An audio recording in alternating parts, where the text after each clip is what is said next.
faqihna fid din wa 'allimna ta'wil wa hdina ila sawa'is sabil. Allahumma barik lana fi Rajab wa Sya'ban wa balighna Ramadan. Allahumma balighna Ramadan. Allahumma balighna Ramadan. Amin ya rabbal alamin. Alhamdulillah ibu-ibu, sekarang kita berada di bulan Rajab ya, di tanggal 12 Rajab ya, bertepatan dengan 12 Januari. Itu pas nih. Enggak ada perbedaan ya. Jadi mudah-mudahan kita tahu di bulan Rajab itu merupakan bulan hurum ya. Arba'atul hurum, salah satu bulan haram itu adalah bulan Rajab. Zulqa'dah, Zulhijjah, Muharram dan Rajab. Nah, 3 bulan itu berturut-turut, 1 bulan terpisah yaitu bulan Rajab adalah bulan yang kita diperintahkan ya untuk memperbanyak ibadah dan sebisa mungkin mengurangi dosa gitu ya. Karena ayatnya mengatakan inna iddatash syuhuri indallahi 12 syahran fi kitabillah yauma khalaqas samawati wal ardh minha arba'atun hurum dzalika ad-dinul qayyim wa ma tudhimu fihinna wala fihinna anfusakum. Sesungguhnya Allah menciptakan bulan ya, ada 12 bulan. Bulan di sisi Allah itu ada 12 bulan. Ditetapkannya ketika langit dan bumi diciptakan. Yauma khalaqas samawati wal ardh minha arba'atun hurum. Di dalam 12 bulan itu ada 4 bulan haram. Haram itu artinya disucikan ya. Di bulan ini kita diperintahkan memperbanyak kebaikan-kebaikan, mempersedikit kezaliman ya. Nah, dosa itu adalah bentuk kezaliman terhadap diri. Jadi siapa yang melakukan kebaikan di bulan ini pahalanya dilipat gandakan oleh Allah. Siapa yang melakukan kemaksiatan atau kezaliman, dosanya juga dilipat gandakan. Dan Rajab, setelah Rajab itu adalah Sya'ban, habis Sya'ban itu adalah Ramadan. Maka ulama mengatakan Rajab bulan menanam, Sya'ban bulan menyiram, Ramadan bulan memanen. Jadi ini menjadi bentuk persiapan kita untuk memasuki bulan Ramadan. Walaupun datangnya tiap tahun Ramadan, tapi terus saja kita bersiap diri ya. Siap secara mentalitas, siap secara fisik gitu ya, dan siap secara akalnya, ruhnya semua siap. Ibu yang dirahmati Allah, Allah menciptakan kita itu dengan 3 unsur ya. Tubuh kita ini semua ya, diciptakan Allah dengan 3 unsur. Ada unsur jasad ya, tadi unsur jasad gitu. Ada unsur akal dan ada unsur ruh atau hati. Jasad kita itu namanya kita dikatakan laqad khalaqnal insana fi ahsani taqwim. Kita tuh makhluk yang paling sempurna. Ya, kita tuh paling sempurna. Allah menciptakan kita jasad yang sempurna, ahsani taqwim. Ya, sempurnanya bentuk penciptaan. Jasad kita itu butuh makanan. Jadi makanan buat jasad itu tubuh kita ini dia butuh makan. Dikasih panduan di dalam Al-Quran ya ayuhan nas kulu mimma fil ardi halalan thayyiban. Wahai manusia, makan dan minumlah yang ada di muka bumi yang halal dan thayyib. Panduannya itu makan yang halal dan thayyib. Lalu panduannya lain kulu washrabu wala tusrifu. Makan dan minumlah jangan berlebihan. Makanya salamatul badan atau salamatul jasad, sehatnya badan, sehatnya jasad itu adalah qillatul ta'am, dengan kita sedikit makan. Jadi dikasih panduan oleh Allah di dalam Al-Quran. Pertama, makan yang halal dan thayyib. Karena kalau salah makan gitu ya, halal, makanannya udah halal tapi tidak thayyib. Banyak makan gula gitu ya. Untuk yang sudah punya pabrik gula itu, maka merusak pankreasnya gitu ya. Akhirnya butuh insulin gitu kan. Jadi disuruh makan yang baik-baik, bukan sekedar halal tapi yang baik. Halal kita tahu lah kan? Halal itu secara zat, secara mendapatkan, secara pengolahan gitu ya. Lalu halal terhadap kondisi yang dimana kondisi ini fatwa MUI mengeluarkan itu kita nggak boleh konsumsi yang beraktivitas dan gizi saya. Nah lalu akal kita itu juga butuh makanan. Yang membedakan kita dengan hewan itu akal. Hewan itu punya otak tapi nggak punya akal. Otaknya enak gitu, udah bikin gulai gitu kan ya. Gulai otak kan ibu ada yang suka gitu deh. Kalau rumah makan Padang tuh hanya gulai otak. Otaknya ada tapi akalnya nggak ada. Yang membedakan kita dengan hewan itu kita punya akal. Itu membuat kita menjadi mulia, tinggi gitu. Akal itu dalam bahasa Arab itu apa bu akal? Akal ya? Iya. Artinya? Maksudnya artinya itu ikatan. Oh, ikan. Asal katanya iqaul ba'ir, ikatan unta. Unta kenapa diikat? Supaya tidak lepas, supaya nggak lari, supaya nggak liar. Kenapa kita dikasih akal? Supaya kita tidak liar.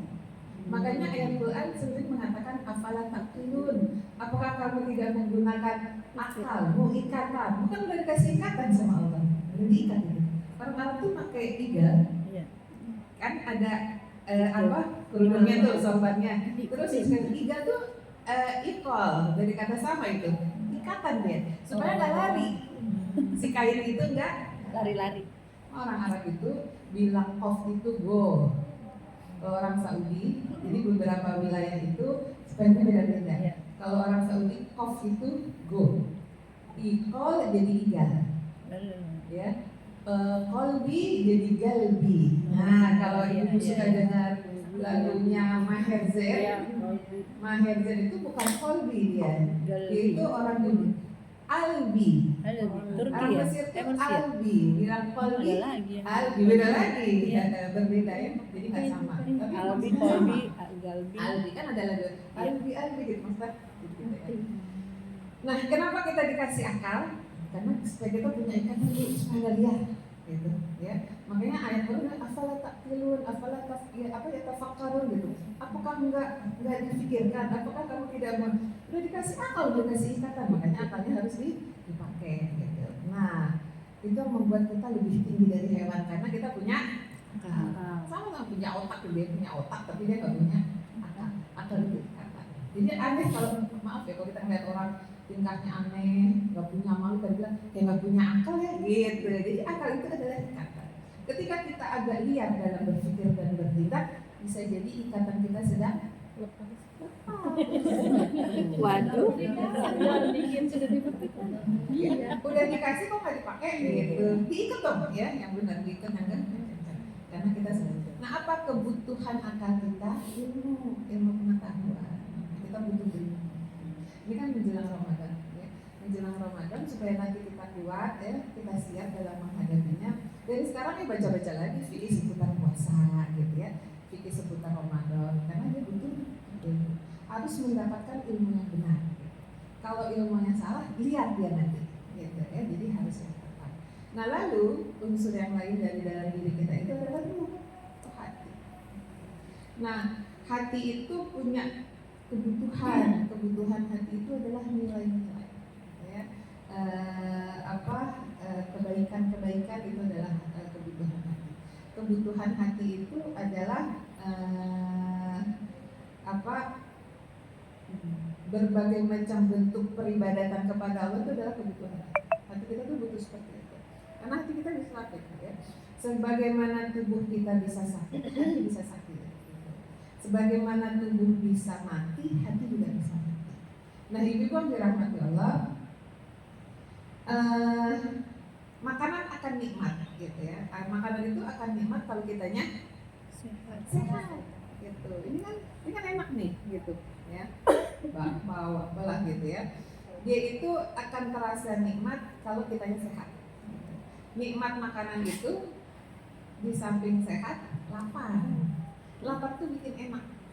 Ayo ibu kalau yang ke all you can eat, itu kan kasih waktu 2 jam. Iya. Ya. Pertama-tama kan enak. Setelah itu kita kenyang, nikmatnya sudah. Ya kadang-kadang ibu-ibu tuh ngambil, kebanyakan perempuan kan ya, ngambil banyak itu kan karena lapar mata. Jadi all you can eat itu nggak pernah rugi. Kenapa? Karena kita akan berhenti ketika kita sudah. Kita pernah belum lama diajak itu, Ustazah bilang, nah ya udah semua ngapain saya makan lagi gitu, ya. Jadi memang cocok untuk orang yang makan banyak gitu. Tapi kan tetap aja ketika kita sudah kenyang tuh jangan nikmat lagi. Jadi makanan itu akan nikmat pertama kalau badan kita sehat. Kedua, makanan itu akan nikmat kalau kita tuh lapar. Terus ketiga, nikmat kalau dibayarin gitu. Beda tuh nikmatnya sama bayar sendiri. Iya, Jadi beda. ketika dibayar itu enak banget ya, ketika bayar sendiri ya enak aja lah gitu, sama enak banget. Beda lagi. Nah, kalau satu aja ya, dari anggota pengecap kita yang bermasalah, sariawan aja. Sariawan itu bikin makanan yang kita suka jadi enak. Itu aja Allah bikin satu aja ya, ada luka sedikit di lidah itu makanan udah hilang kenikmatannya. Atau ada gigi yang bolong gitu ya, yang udah susah banget tuh, nggak bisa yang keras-keras ya, daging-dagingan tuh udah susah, padahal suka banget gitu. Itu hilang kenikmatan. Nah, ibu-ibu, ruh kita atau hati kita itu akan merasakan nikmat melakukan ibadah atau memenuhi kebutuhannya itu kalau dia sehat. Kita mungkin pernah mengalami melakukan sholat tapi biasa aja gitu, atau kita pernah mengalami tilawah tapi kok hambar-hambar aja gitu ya. Jadi mungkin ada pertanyaan, ketika ibadah terasa hambar kita lakukan itu kenapa? Gitu.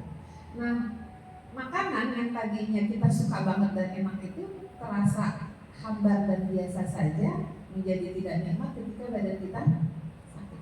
Nah, hati kita juga gitu. Ketika dia sedang bermasalah, gitu, maka ibadah, ya, berbagai macam bentuk ketaatan yang kita lakukan kepada Allah itu akan terasa biasa aja, hambar. Padahal apa yang kita lakukan, segala macam bentuk amal baik yang kita lakukan itu oleh Allah akan dibalas secara kontan di dunia. Ya, nanti kan ada balasan di akhirat, ada juga balasan di dunia. Bentuk balasan di dunia itu Allah dikasih kontan dari cicil. Apa bentuknya? Kemenangan. Bentuk balasan kontan di dunia itu adalah kebahagiaan. Jadi hati akan terasa nikmat, ya, tenang, bahagia ketika melakukan ibadah. Kalau memang di sininya tidak bermasalah, kita akan merasakan kenikmatan, ketenangan, kebahagiaan dalam beribadah kalau di sini tidak sakit. Dalam satu waktu Rasul SAW itu pernah mengatakan kepada Bilal, "Ya Bilal, arifni bis-shalah." Wahai Bilal, istirahatkanku dengan sholat. Sholat itu rehat, ya. Tapi justru kita ketika sholat terburu-buru malah terasa capek. Ya, berarti kita tidak merasakan sholat itu sebagai istirahat. Kenapa demikian? Gitu. Karena bisa jadi ada masalah dengan hati. Nah, ibadah akan terasa tidak nikmat, ya, di samping faktor adanya hati yang tidak sehat, gitu. Maka dia akan terasa tidak nikmat ketika kita mengkonsumsi makanan yang tidak halal. Makanan tidak halal itu menyebabkan ibadah terasa biasa-biasa saja. Kan kita yakin lah kalau kita pasti memilih makanan secara zat itu yang halal. Tapi bisa jadi secara proses atau secara pengolahan atau cara mendapatkan itu bisa menyebabkan sesuatu yang halal berubah menjadi haram. Saya sering ngingetin ibu-ibu kalau belanja hati-hati. Jangan sampai walaupun tukang sayurnya sudah langganan. Kalau tukang sayur mah biasanya udah di plastik-plastikin. Kalau ibu yang suka ke Lampung ke atas, yang warung yang di atas itu, nah itu kan semua ngampar gitu ya. Jangan sampai kita merusak sesuatu yang tadinya halal menjadi haram gitu. Karena suami kita udah bawa pulang uang halal, kita sudah beli semua serba yang halal secara azal, tapi dalam proses bisa jadi kalau di situ ada yang suka makan jeruk gitu ya, suka jeruk kecil gitu, itu nggak boleh tuh gitu. Atau kita bilang sama tukang sayur yang nggak biasa misalnya gitu, biasanya nggak segitu, di situ aja naik gitu ya. Itu kebohongan-kebohongan yang membuat gitu. Yang kita dapatkan kurang 500 perak tapi menjadi tercemari dengan ketidakridoan si abang. Iya. Misalnya abang udah langganan, dia nggak enak nolak kita. Iya. Nah, dia nggak ridho, maka itu bisa merusak sesuatu yang tadinya Halal. Suami kita sudah bawa pulang uang halal, ya, pergi dari gelap sampai gelap kan. Suami kita tuh gak pernah lihat matahari di Bojongkulur ya. Karena dia berangkatnya gelap, dia pulang gelap. Dia nggak bisa lihat. Umumnya para bapak tuh begitu. Tuh ibu-ibu yang kerja di Jakarta nggak tahu tuh matahari di Bogor. Dia nggak lihat matahari terbit Di Jakarta. Pokoknya Dari dia gelap terbitnya di aja. Jakarta. Berangkat masih gelap, jam 5 kan masih gelap. Ya. Pulang udah lewat maghrib sudah gelap. Jadi nggak tahu matahari di sini. Itu udah capek banget gitu. Nah, bagaimana caranya agar yang dikonsumsi oleh keluarga kita tuh, karena daging yang tumbuh dari barang yang haram itu haram mencium bau surga. Daging yang tumbuh dari barang yang haram itu maka tidak akan bisa merasakan nikmatnya ibadah. Nah, ibadah itu ada rasanya, Bu. Rasanya itu tenang. Ibadah itu ada rasanya itu bahagia tuh ketika kita lakukan. Ibadah itu ada rasanya, ketenangan itu Allah akan diturunkan karena Allah akan membayar kontan apa yang kita lakukan. Bentuk yang dibayar kontan oleh Allah di dunia itu kita merasakan ketenangan. Kita merasakan kenikmatan. Ibu pernah baca Al-Quran enak banget gitu ya, atau pernah sholat malam nikmat banget gitu ya. Ada waktu-waktu seperti itu. Atau ada waktunya tiba-tiba duha ya, duha itu kok enak banget ya gitu. Terus zikir itu nikmat banget. Terus tilawah itu rasanya nggak mau berhenti gitu, karena terasa nikmat gitu. Karena memang di dalam hadis dikatakan likulli amalin syitra wa likulli sytratin fatrah. Faman kana fatraduhu ila sunnati faqad ihtada. Setiap amal itu likulli amalin syitra. Setiap amal itu ada masa semangatnya. Nah, kita pernah merasakan tilawah itu enak banget gitu. Rasanya nggak mau berhenti. Udah berapa halaman masih nikmat terus gitu. Itu syitra, masa semangat. Walikuli sytratin fatrah. Setiap masa semangat nanti akan mengalami masa futur, masa melemah. Itu wajar aja gitu. Setiap orang tuh bisa mengalami itu. Ya, tiba-tiba aku males ya sholat malam gitu. Tiba-tiba tilawah banget ya. Itu masa melemah. Pamankan fatratuhu ila sunnati faqad ihtada, kata Nabi seperti itu. Barang siapa yang melemahnya, futurnya masih di dalam lingkup sunnahku, kata Nabi, maka dia masih mendapatkan hidayah. Jadi futurnya kita itu cuma males ibadah. Futurnya kita itu cuma ya ngurangin bacaan Quran. Futurnya kita itu nggak bangun malam gitu. Tapi itu masih dalam hidayah. Tapi kalau futurnya itu bermaksiat, maka itu bahaya. Jadi futurnya kayak kita ini harusnya ya sebatas itu saja. Nah, jadi kalau ibu merasakan Quran memang banget ya gitu, nggak mau berhenti, gitu. nambah lagi gitu ya. Itu tandanya Allah memberikan balasan langsung atas amal yang kita lakukan. Adanya kenikmatan, adanya ketenangan gitu, adanya kebahagiaan dalam melakukan amal.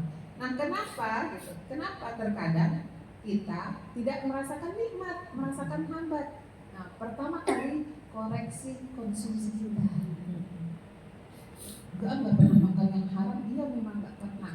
Tapi jangan sampai pengolahannya, prosesnya membuat makanan yang halal itu menjadi haram. Al-halal bayin, wal haram bayin, wa bainahuma umurul mustabihat. Halal itu jelas, haram itu jelas. Di antara keduanya ada perkara-perkara yang meragukan mustabihat. Nah, kalau jajan, Bu, gitu. Jajan itu dilihat gitu. Udah paling tidak ada label halal.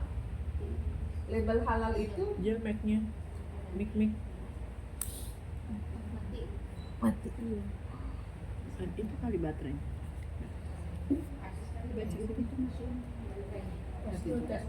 Mati juga. Nggak apa-apa deh, suara saya juga keras kan? Udah itu. Ya, jadi kalau kita jalan nih ya, maaf ya. Kalau ibu ke living Hollywood. kan kalau malam ternyata ada diskon. Oh Ada iya. diskon Bu? Iya. Iya, Iya. ada diskon. Iya. Semua sushi. Dari anak-anak bocor. Sushi itu semua ayam-ayaman itu, ayam-ayaman. Jadi saya beberapa hari yang lalu ke sana kan, gitu. Itu semua diskon Bu, 30%. Waduh. Terus roti, kita ke sana jalan hari ini. Iya. Besok aja Senin.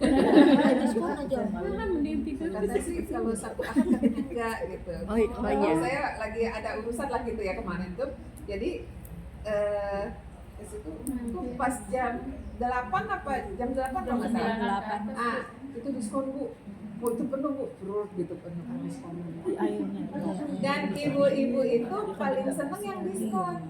Walaupun diskonnya dikit, pokoknya kayaknya udah Seneng banget gitu. Ya.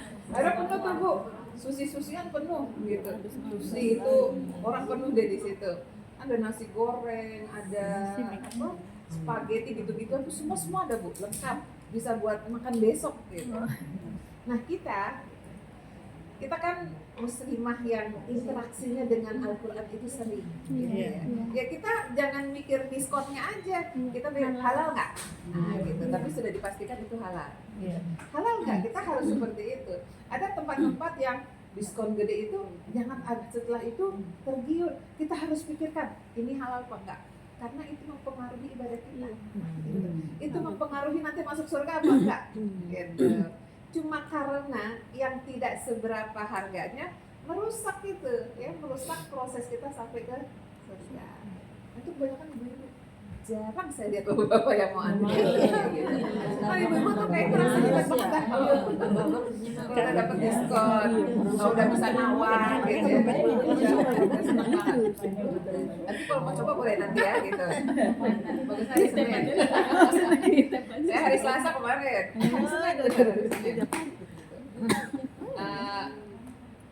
Lumayan diskon. Jadi yang suka sushi itu ya macam-macam sushi ada di sana. Ada ya gitu ya. Cela Bu Ya.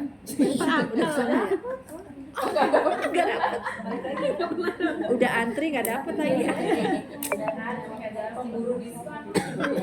Jam 8 udah di depan. Jadi Malam dapatnya. ya jangan sampai gitu ya. Kita itu jangan sampai barang yang tidak jelas kehalalannya itu kita konsumsi. Anak-anak kita konsumsi.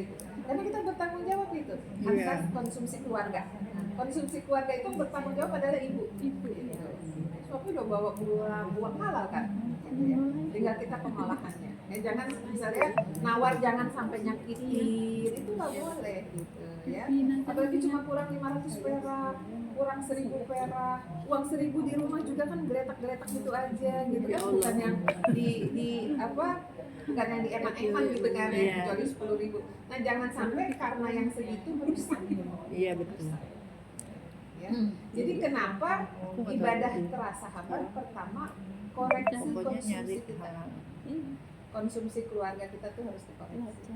Kenapa di rumah misalnya terasa tidak nyaman gitu ya, hubungan bermasalah, periksa konsumsi dulu. Konsumsi keluarga harus diperiksa. Itu tanggung jawab ibu gitu ya. Karena apa? Apa ya hadisnya? Lupa tuh saya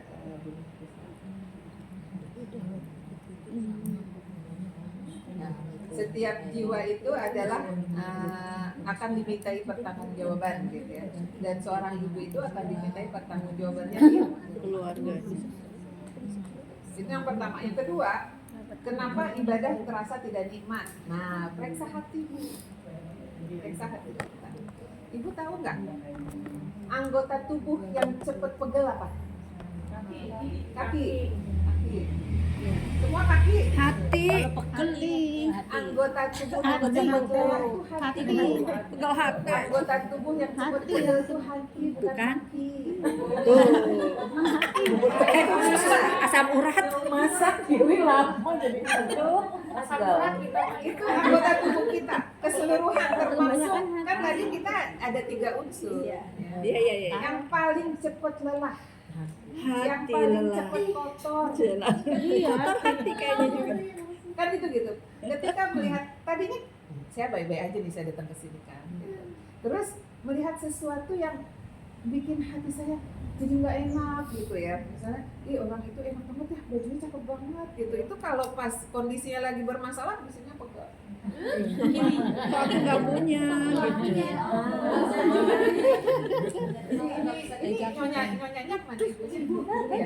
Bu Oding, Ibu Yuyun Rumahnya enak banget ya, rumah saya nggak kayak gini, kecil misalnya gitu. Itu yang Langsung saya deh. datang baik-baik aja, terus hati saya jadi dengan sesuatu yang saya Mengeluh. lihat. Jadi yang capek, tadi saya Hati. kesini kan pakai kaki itu ya, tapi capekan di sini ketika melihat Iya. yang nggak sesuai dengan inian saya. Jadi yang lebih capek, Hati kita. hati kita tuh cepat capek, hati kita itu cepat lelah dibandingkan kaki. Ibu jalan olahraga itu ada yang 1 jam gitu kan, jalan pagi tuh 1 jam itu nggak masalah gitu. Terus yang 1 jam itu nggak bikin capek kaki, pas sampai rumah ya ngeliat sesuatu yang bikin waduh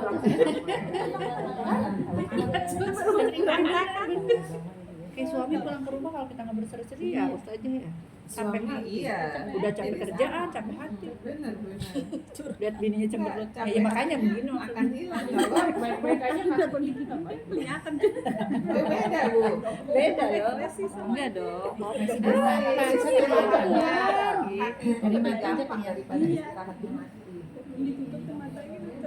Kan nanti ibu coba deh di rumah ya, mana yang lebih cepat pegel, cepat capek, cepat lelah itu hati bukan kaki. Anggota tubuh kita yang cepat kotor itu apa? Hati. Hati juga gitu. Walaupun muka kita tuh yang paling depan kan, yang kena debu, yang kena panas gitu kan. Tapi yang cepat kotor hati. Kenapa ibadah kita terasa tidak nikmat? Karena bisa jadi ada konsumsi yang salah atas hati kita. Iya. Hati kita kan butuh konsumsi. Iya. Konsumsinya tuh yang baik-baik. Jangan sampai kalau konsumsinya salah, ya dia nggak jadi sehat gitu. Apa konsumsi yang salah? Karena hati cepat capek nih Bu ya. Karena hati cepat capek, maka ibu butuh mengistirahatkan hati. Istirahat hati itu dengan apa Bu? Maaf, duduk kayak gini nih. Ini mengistirahatkan hati. Auxiliary mode.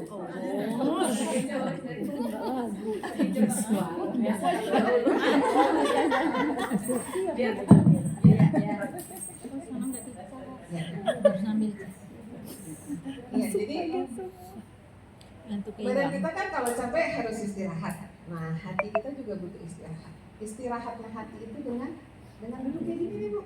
Ya. Bintang 5-nya bagi lelahnya hati itu majelis ilmu. Hotel bintang 5-nya bagi lelahnya hati itu zikir. Hotel bintang 5-nya bagi lelahnya hati itu tilawah. Ibu kalau lagi pegel di sini, ibu nginap di hotel, itu nggak bikin sembuh. Berarti mikir bayarnya.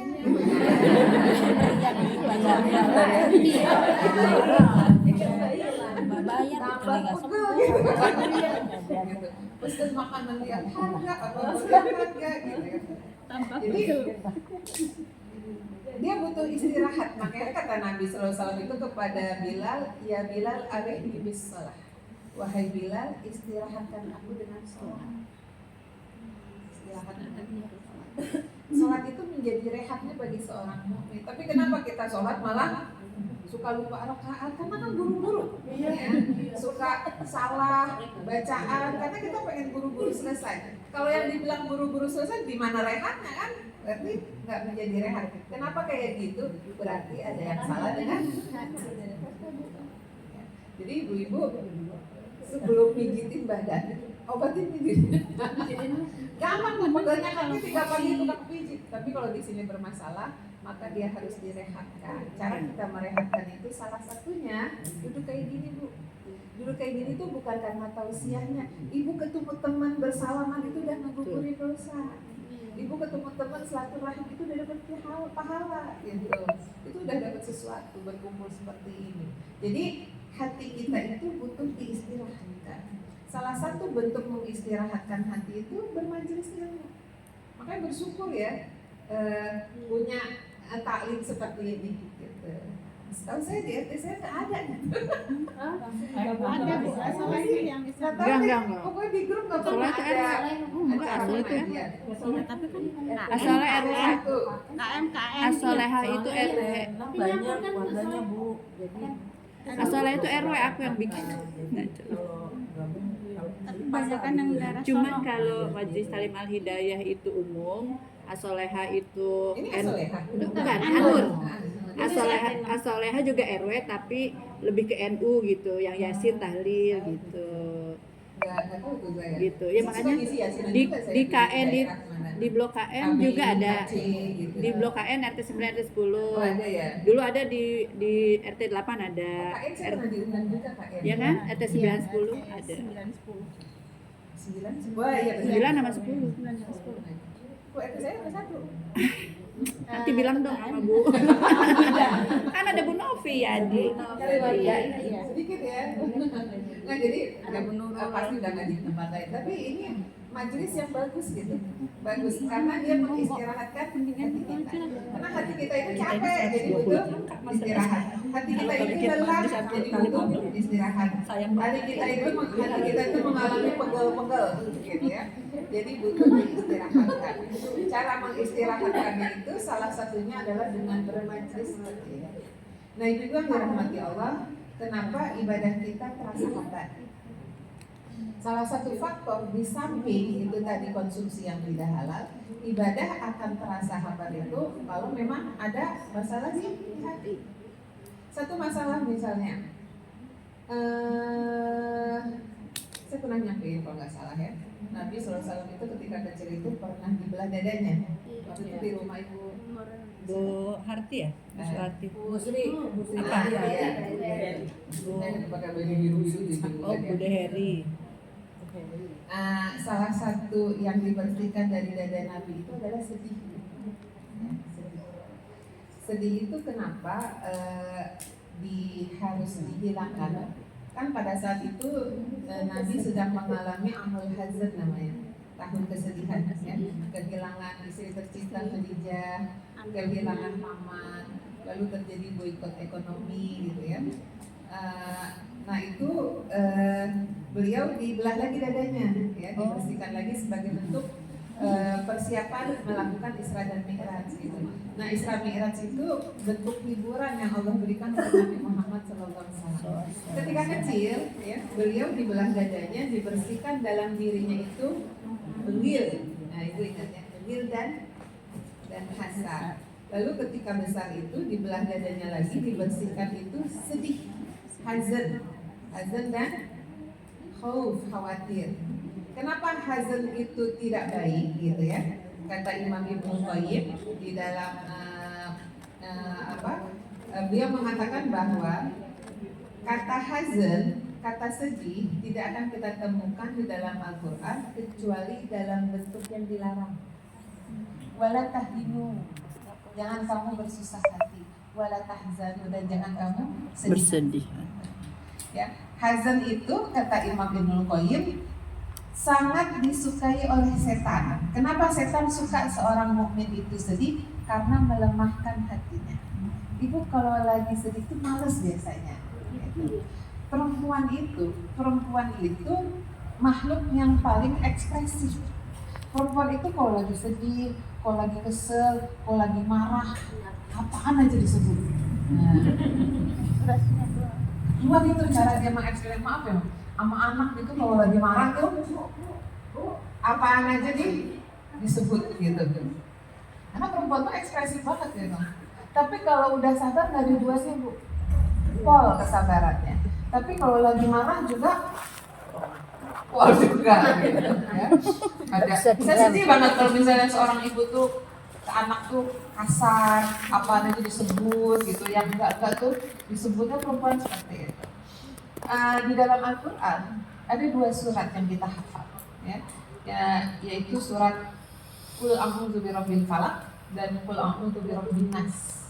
Qul a'udzu birabbil falaq surat Al-Falaq ya, Qul a'udzu birabbin nas itu surat An-Nas. Keduanya itu disebut sebagai surat mu'awwizatain, surat perlindungan ya, surat perlindungan. Nanti ibu kan sudah hafal ya, kita bahas nih surat Al-Falaq. Ini terkait dengan hati. Ya. Surat Al-Falaq itu bunyinya a'udzubillahi minasyaitonirrajim, bismillahirrahmanirrahim, qul a'udzu birabbil falaq min syarri ma khalaq wa min syarri ghasiqin idza waqab wa min syarri nafasati fil 'uqad wa min syarri hasidin idza hasad. Hafalkan Bu?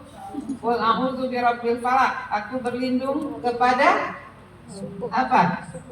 Tuhan yang menguasai waktu Subuh. Tuhan yang menguasai subuh. Qul a'udzu birabbil falaq. Berlindung kepada Tuhan yang menguasai waktu subuh. Siapa Tuhan yang menguasai waktu subuh? Allah. Kita minta perlindungan kepada Allah satu kali. Qul a'udzu birabbil falaq. Berlindung dari apa? Min syarri ma khalaq. Dari kejahatan makhluknya. Semua tuh makhluk. Kejahatan makhluk. Dulu COVID itu makhluk Allah. Iya. Salah satu cara kita berlindung, saya selama COVID itu setiap sholat baca surat Al-Falaq. Karena berlindung dari makhluknya. Ya. Dia kan ada kan, gitu kan? Kan terbukti banyak saudara kita yang wafat. Qul a'udzu birabbil falaq. Aku berlindung kepada Tuhan yang menguasai waktu subuh. Allah Subhanahu wa taala. Berlindung dari apa? Min syarri ma khalaq. Dari kejahatan makhluknya. Wa min syarri ghasiqin idza waqab. Dari malam apabila gelap. Kejahatan itu terjadi di malam hari. Makanya berlindung dari malam apabila gelap gulita. Kalau ada kejahatan pada siang hari kita bilang, ini nekat banget ya. Nah gitu. Karena umumnya kejahatan itu ada di malam. Semakin malam gitu ya, potensi terjadi kejahatan semakin besar. Makanya Al-Quran mengatakan walaili libasa, malam itu istirahat. Wan nahara ma'asya, siang baru mencari penghidupan. Tapi kan kalau yang kerjanya shift itu beda lagi. Tapi kalau yang nggak kerja walaili libasa, malam itu waktunya kita istirahat, ada di rumah. Wan nahara ma'asya, siang baru mencari penghidupan. Jadi berlindung kepada Allah, ya. Satu kali minta perlindungan kepada Allah dari pertama makhluknya, kedua dari malam ketika gelap gulita, ketiga apa lagi? Berlindung dari perempuan tukang sihir yang meniupkan pukul-pukulnya. Ya mungkin masih ada ya. Memang masih terjadi, sihir itu ada gitu ya. Masih ada gitu, itu ada. Ayatnya seperti itu. Jadi sihir itu ada. Lalu untuk sihir yang gimana gitu ya? Ada yang ngomongnya jadi sihir. Mungkin laki-laki gimana itu? Ya. Ada. Oh. Apa? Kata-kata menjadi sihir bagi misalnya gitu itu. Tapi ini yang apa sih? Yang Oh iya, aku buntung. Perempuan-perempuan penyihir yang meniup pada guhul-guhul talinya. Perempuan. Ya. Jadi berlindung kepada Allah dari makhluknya, dari malam ketika gelap gulita, dari perempuan-perempuan tukang sihir ketika dia meniupkan guhulnya, wa min syarri hasidin idza hasad, dari orang hasad ketika dia hasad. Jadi orang hasad itu ada gitu. Kita termasuk bisa gitu ya. Kita itu juga bisa termasuk hasad. Orang hasad. Hasad itu dengki, Bu. Hasad itu julid. Nah. Paling gampang dimaknai hasad itu julid. Kita bisa nggak? Bisa banget gitu. Kan ada seseorang nanya kepada siapa? Fudail bin Iyad ya Mas. Fudail bin Iyad itu seorang tabi'in. Apakah mungkin seorang mukmin itu hasad? Iya kata dia. Kita lihat kata dia, Yusuf, Nabi Yusuf itu dimusuhi oleh saudaranya. Mereka kan muslim. Gitu. Setiap kita itu punya potensi hasad. Setiap orang itu punya potensi hasad. Setiap orang itu ada. Orang yang baik dia menyembunyikannya, orang yang buruk dia menampakkannya. Hasad itu busuk, jelek sekali gitu. Orang yang hasad dia akan tinggal diam, minimal dia bicara. Gitu. Kok mobilnya nambah Pak korupsi? Gitu. Gitu. Itu hasad. Lihat status teman lagi jalan-jalan, cuma kelihatannya doang. Lu mah kali. Nah, gitu ya. itu sulit itu tuh. Nah, Masa kita gini Ustaz, di jangan-jangan mulu utang belum dibayar.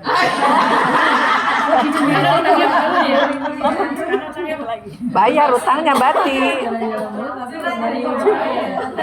Utangnya buat jalan-jalan. itu sama aja.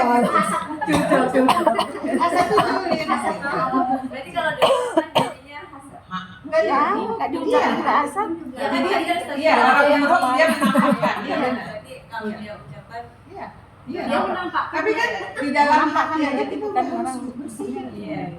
Udah harus dibersihin. Karena nanti itu ada pertanggungjawaban. 3 bulan kan dulu nanti.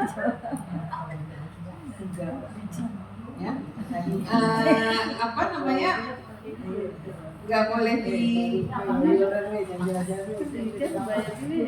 Tapi di sini aja nggak apa, walaupun nggak dikeluarkan dia dosa juga. Makanya nanti ada pertanggungjawaban atas hati gitu kan, bukan hanya atas lisan. Nah, ibu-ibu lihat lagi surat Al-Falaq ya. Surat Al-Falaq berapa kali minta perlindungan? Berapa kali minta perlindungan kepada Allah? Berapa kali minta perlindungan? Qul a'udzu birabbil falaq. Aku berlindung kepada Allah penguasa subuh. Berlindung dari apa? Makhluknya. Kedua dari tiga dari perempuan. Keempat dari orang. Asad. Berapa kali minta perlindungan? 1. Berapa kali minta perlindungan, Bu? 1 kali. Dari 4 Perkara. 4 kejahatan ini di luar diri kita nggak? Iya. Di luar diri kita? Makhluk di luar diri kita? Enggak dong. Di luar diri kita? Di luar Kayak diri apa? kita? Malang di luar diri kita? Oh iya. Iya. Perempuan tukang sihir di luar diri kita? Perempuan orang hasad itu di luar diri. Cukup 1 kali minta perlindungan kepada Allah atas 4 kejahatan di luar diri. Di luar diri. Karena ibu lihat surat An-Nas. Surat An-Nas itu bunyinya Iya. Qul a'udzu birabbin nas. Malikin nas. Iya. Ilahin Berlindung nas. kepada Allah. Berapa kali minta perlindungan? 1. Qul a'udzu birabbin nas. Aku berlindung Berlindung kepada Raja rohnya manusia manusia. yang menguasai. Roh itu menguasai, mengatur, menciptakan, memelihara, itu makna roh. Malikin nas. Ini masih minta perlindungan Rajanya kepada manusia. rajanya manusia. Ilahin nas. Sembahan manusia. Berapa kali kita minta perlindungan? 3. Min syarril waswasil khannas. Dari waswas. Berapa kali minta perlindungan? 3. Atas Was-was. 1 kejahatan diri. Berarti kita jahatnya di 1. Artinya lebih Kalau- berbahaya kejahatan yang ada di sini. Kan sampai 3 kali. Gitu, Oh iya, iya, Bu. paham. Makanya dibilang surat mu'awwizatain, Iya. surat perlindungan. Yang satu berlindung dari 4 kejahatan yang ada di luar diri. Surat An-Nas berlindung kepada Allah 3 kali dari 1 kejahatan yang ada di dalam diri. Mana bahaya? 1. Kenapa ibadah kita terasa hambar? Karena bisa jadi ada masalah di sini. Alladzi yuwaswisu fi sudurin nas, yang ngebisik-bisikin dulu. Ya. Buka deh HP suami. Kok pakai password sekarang? Nah, kenapa ya si Allah Oh. Panjang. Najin hati wanas. Akhirnya bunuh-bunuhan. Dari jin dan manusia. Tanya suami, kok pakai password sih gitu? Kenapa gitu kan? Karena kita sering ambil tugasnya malaikat tuh. Malaikat itu punya tugas mengawasi. Tidak boleh ya. Makanya di sini yang capek karena menjalankan tugas yang bukan tugas. Itu tanggung jawab malaikat, kita ambil. Nggak capek apa? Curiga gitu ya. Curiga sama teman, curiga sama suami gitu. Telat dikit nggak ngasih kabar curiga gitu kan. Alladzi yuwaswisu fi sudurin nas. Di sini ada bisikan-bisikan tuh. Bahaya banget gitu bisikan-bisikan itu. Alladzi yuwaswisu fi sudurin nas. Minal jinnati wan nas, dari bangsa jin dan manusia. Kadang-kadang kita suka lupa tuh minal jinnati wan nas. Enggak usah sedekah mulu, kenapa sih ya? Ngasih dia lagi minal jinnati wan nas, ibu hati-hati ya. Yang ngebisikin suami itu bisa dari bangsa jin dan Manusia. Kenapa ibadah kita terasa tidak nikmat? Karena faktor Faktor sedih itu sangat bahaya. Sedih itu kenapa harus dibersihkan? Nabi dibersihkan. Ketika dia sedih, buru-buru dihibur oleh Allah karena dia bahaya. Ibu-ibu tuh kalau sedih nggak mau ngapa-ngapain. Udah kenapa sih mama lagi sedih gitu kan? Gak mau masak. Gitu. Terus ibu-ibu tuh kan baperan ya. Anaknya nggak makan atau suaminya nggak makan. Kalau udah kenyang gitu, ya, pasti tersinggung. Nah itu apa hal-hal yang membuat hati kita menjadi bermasalah.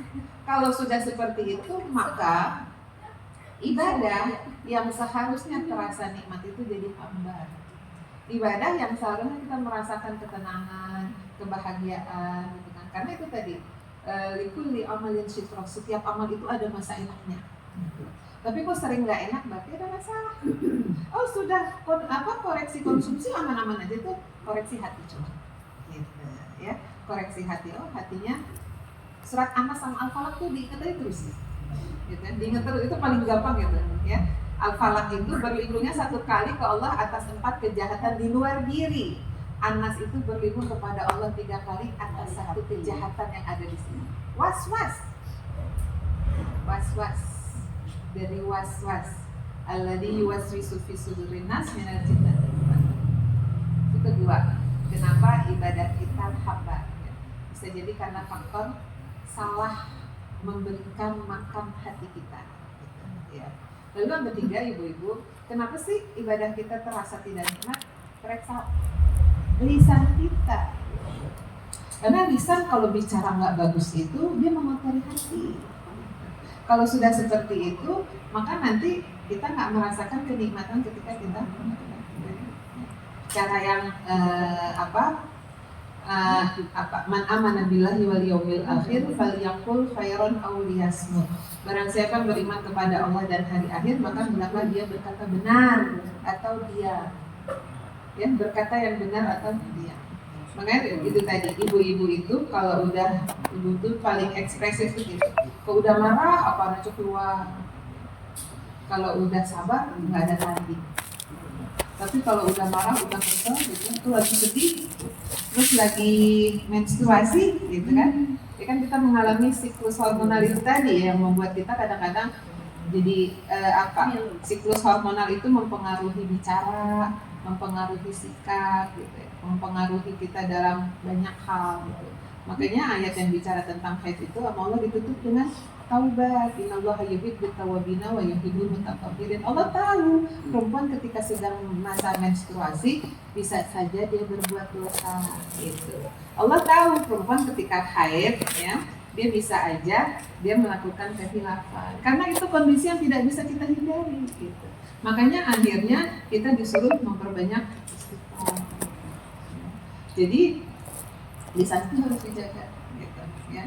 Kan kita ketemu dikisahkan di dalam sirah itu ada seorang ahli ibadah perempuan gitu ya, tapi kata Nabi tempat dia di neraka. Kenapa begitu? Karena ternyata lisannya buruk gitu, mulutnya gitu, ya. Jadi yang sangat potensial menyungkurkan wajah seseorang ke neraka itu lisan. Kita udah bahas belum? Kenapa perempuan banyak di neraka? Salah satu faktornya adalah taksurnal li'an, karena banyak ngomong, banyak komentar, gitu. Banyak meledek orang, gitu ya, banyak macam-macam lah gitu yang membuat akhirnya perempuan itu dikatakan paling banyak di dalam neraka. Gitu. Nah, jadi ibu-ibu ini Rajab ya, persiapan kita untuk menyambut Ramadan. Sekarang memperbanyak ibadah. Kalau kita udah macam-macam ibadah tapi kok nggak nikmat, koreksi 3 hal tadi ya. Konsumsi kita dikoreksi, hati dan lisan. Ini 3 ini dijaga ya. Lalu diingat-ingat surat Al-Falaq sama surat An-Nas gitu. Kalau di sini bergejolak, buru-buru istighfar ya, berlindung kepada Allah karena masalah banget gitu. Di sini itu bisikan-bisikan hati itu sangat bahaya. Makanya di dalam Al-Qur'an itu sahabat itu ketika mendengar ayat lillahi ma fis samawati wa ma fil ardi wa in tubdu ma fi anfusikum aw tukhfuhu yuhasibukum bihi. Apa yang ada di dalam lintasan itu ada pertanggungjawabannya, ada hisabnya gitu ya. Makanya kita disuruh banyak, ada dosa yang terkait dengan hati kan gitu. Ada amal hati, lalu pasti ada dosa yang terkait dengan hati. Itu tadi.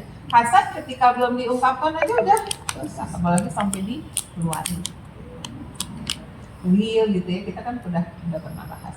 Itu penyakit hati yang sangat berbahaya. Hasad, lalu sedih buru-buru kita rilis ya. Ketika ada marah buru-buru dirilis gitu. Marah diajarkan merubah posisi dari diri ke duduk atau berwudu aja buru-buru gitu. Karena marah itu dari setan itu Allah ciptakan dari api. Jadi seperti itu. Jadi semoga Rajab ini masih ada waktu kita menyiapkan diri untuk menyambut Ramadannya. Baca-baca kembali gitu fikih seputar puasa, pasti masjid-masjid banyak membahas tentang itu ya. Apa yang bisa membatalkan puasa meninggalkan, apa yang bisa merusak pahala puasa, nah itu yang kita perlu tahu ya, supaya nanti puasa kita itu sukses gitu ya, keluar dari Ramadan itu menjadi alumni Ramadan yang sukses, yang kumlot. Ya tentu kita tahu yang dibilang kumlot itu selepas Ramadan kita masih bisa melakukan amal. Jadi cukup sekian, semoga bermanfaat. Alhamdulillah, pada kebenaran dari Allah dan janganlah kita termasuk orang-orang yang